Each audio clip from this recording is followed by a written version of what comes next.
Hey everyone, we're back from PAX West, so now's a really good time to talk about an Alpha 18 feature that really saved our bacon and our voices throughout our 36 hours on the show floor and the 5,000 to 10,000 people we met and talked to while we were there. Hopefully, it will also help you out if you should ever show or recommend Stonehearth to a friend. This feature is the revised tutorial that Linda has added.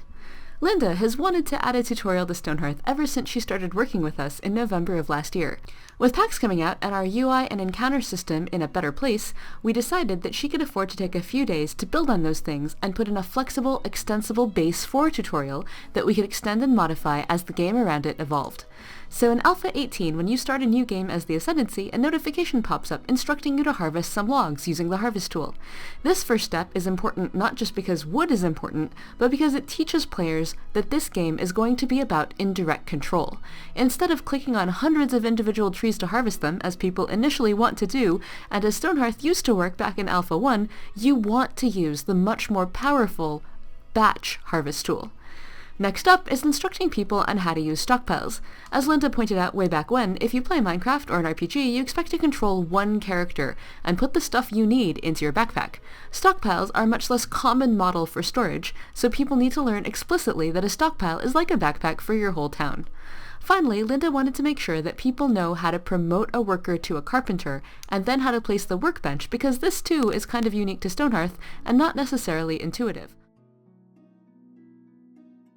Also, thanks to Yang's auto-queue system, having a carpenter early ensures that houses built from templates get all their windows and doors and furniture properly queued up, so it's important to have the carpenter in place before people start building those houses. From the very first moment the tutorial has been in the game, Linda has been improving it. There is now a way to skip it if you know what you're doing, and certain sets of steps now have preconditions, so that they too can be skipped if you already have performed the action on your own. After watching various people work through it, Linda has some further tweaks queued up, a way to make the start and end of the tutorial more obvious for first-time players, and eventually more incremental pieces that you'd encounter throughout the game, so that you don't have to learn everything up front and perhaps break immersion. Watching people play the game at PAX, we also noticed many places where the tutorial was simply insufficient. Many people, for example, did not know how to click and drag, leading to many single square stockpiles, and in one memorable case, an entire dungeon built out of single square blocks. Others did not realize that the harvest tool doesn't work through trees. Others still just got their cameras stuck inside mountains and didn't know how to get out. I'm sure that there are more issues still. Are there any suggestions you guys have for our lightweight tutorial?